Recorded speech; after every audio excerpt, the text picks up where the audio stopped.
both of you on Twitter. Cenk, you kind of went mega viral for responding to Elon Musk and saying, hey, put me in charge of slashing that Pentagon budget. Elon actually replied. He asked for suggestions. Don Jr. replied something like, this is being considered, or it was considered. Uh, Destiny, you responded to the entire thing by saying sigh, S-I-G-H. I think my first question to you, Cenk, is, do you think they genuinely want to cut defense spending, or this entire Department of Grifty Edgelords thing is just really about cutting social programs at the end of the day? Or do you really think the Pentagon is something they would cut? Hey everyone, today we will break down as Cenk Uygur slams Destiny on David Pakman's show in a fiery debate packed with sharp critiques and intense moments. Cenk, founder of the Young Turks, takes on Destiny's absurd takes on politics, media, and culture, creating a clash that has everyone talking. Moderated by David Pakman, this explosive exchange dives deep into today's hottest issues and showcases two strong personalities going head-to-head. Whether you're Team Cenk, Team Destiny, or just here for the drama, don't miss this epic showdown. So let's look at this conversation, right? So first of all, why do I call Trump a fake populist? Because he goes rah-rah average man, which I think is smart political strategy, because he's focusing on things that are popular. That's what populism is. Wow, that's rocket science to figure that out as to the correct electoral strategy. But then when he gets into office, what's his number one priority? Corporate tax cuts and delivering for his donors like Miriam Adelson. He put in Marco Rubio, Elise Stefanik, Mike Waltz, Mike Huckabee, all Team Miriam, neocon warhawks. So what happened? I thought you were anti-war. And part of what I'm doing here is some of the right-wing populists actually do agree with us on some issues. So, for example, anti-corruption. When I point out that Miriam Adelson gave Trump $137 million, and then he gave her four appointees, people, even on the right wing, go, yeah, that sucks. And that, we don't agree with Trump there. And that's a stunning turn of events. I've never seen that happen before, but it's actually genuinely happening online, and you should give them some credit for that. Now, on cutting, what I'm asking is, do you guys really mean it? And so if you really mean it, most of the corruption is in the Pentagon. So that's where all the pork goes, because if you question that pork, they go, you're endangering our national security. You're putting all of our lives on the line, et cetera. So they stuff it full of pork. So I said, look, guys, if you're going to do cuts, let's start at the Pentagon. I can cut $400 billion overnight for you. And what it's doing is putting them to the test. Do you really mean it or don't you? And so a couple of surprising things happen from there. First of all, if you look at my comment section, right-wing populists actually do mean it. So this is going to be really, really interesting. So then Elon and Don Jr. say, yeah, we mean it too. And they follow through on at least one of the proposals that I mentioned, which was, hey, a lot of these contracts go to these defense contractors because the generals, after they retire, go to work for those defense contractors. And that gives them an incentive to sell us out and to buy all these bloated programs because they're literally going to get paid by those same companies. And if they say, yes, you're right, which is where they are today, and we should stop that, so that conflict of interest, well, that's a left-wing position that we've been arguing for 20 years. I'll take it. That's fantastic. And that's the unity that mainstream media pretended that they were in favor of, but only when they were doing corporate deals for tax cuts for the rich, et cetera. Now we have some potential actual unity. At the same time, I'm not a sucker. I've been in this game a long time. So is it possible that they don't cut the Pentagon and instead they cut social spending? Of course, that's more likely, right? But at least the very first conversation we're having online about what to cut is the Pentagon. Perfect. You can't ask for anything better from the left-wing populist way of looking at it. Destiny, tell us about the reason for the sigh. Is it that you think Cenk's being naive, that they're not really going to cut, or that he's barking up the wrong tree here? I don't think they plan on cutting. I don't even like the conversation. I feel like so many issues I have with this. When progressives and really with anybody talks about taxes or anybody talks about budgets, like the conversation, people always talk about like taxes, like they're either this like tool of punishment or self-flagellation, or it's like this noble way of.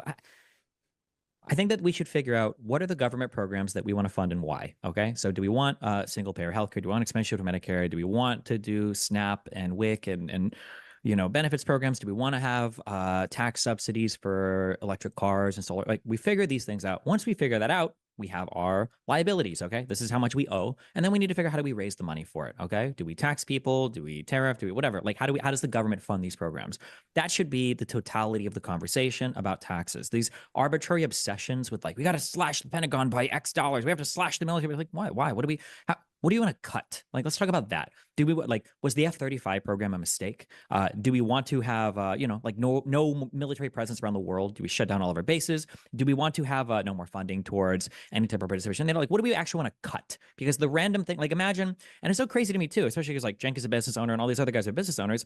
You walk in, you ask, okay, I come into your business and you want to cut things.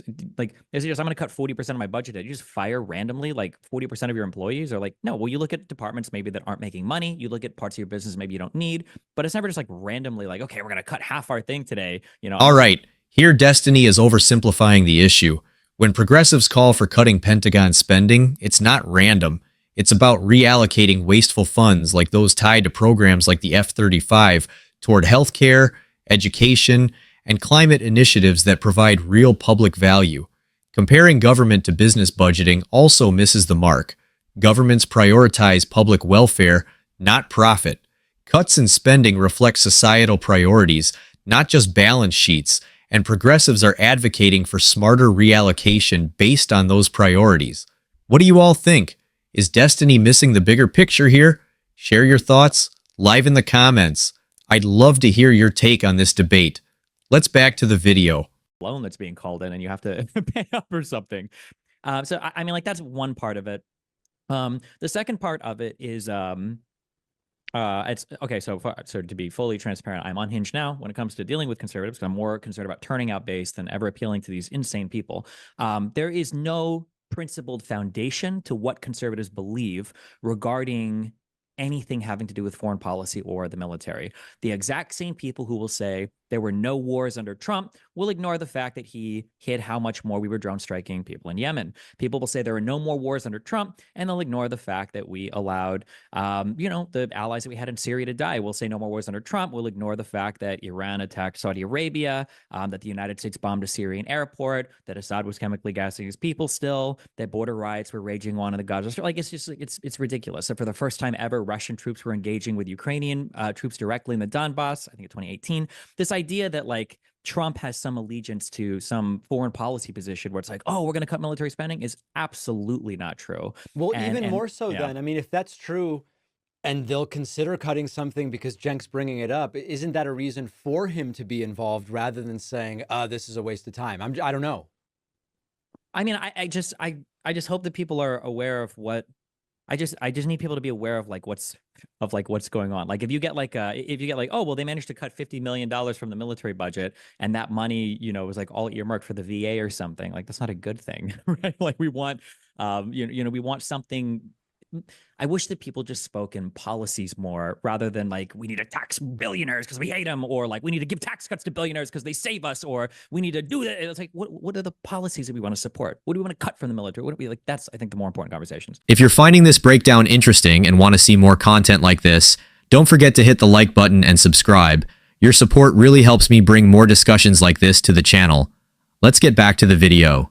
It's amazing. I mean, unfortunately, this is proving at least part of MAGA's point here, which is Destiny's now defending the Pentagon against cuts. Like, that's the neocons. And then we brought in the neocons, the Liz Cheneys and the Dick Cheneys.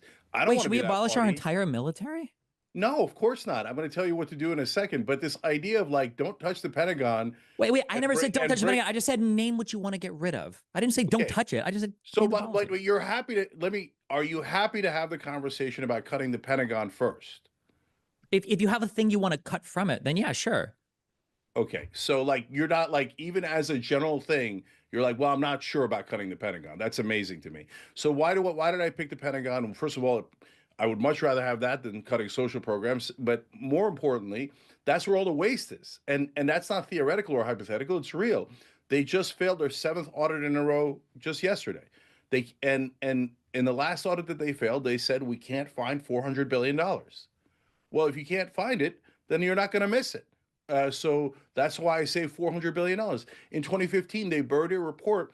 They said they had done $125 billion in wasteful spending and didn't know where it went. All right, that's my take on this heated debate. Destiny raised some interesting points, but I think there's a lot more nuance to the conversation that needs to be unpacked. What do you all think? Was Cenk right to challenge him, or did Destiny make a stronger case? Let me know in the comments. I'm always curious to hear your thoughts. If you enjoyed this breakdown and want to see more commentary like this, don't forget to hit that like button, subscribe to the channel. Thanks for watching, and I'll see you in the next video.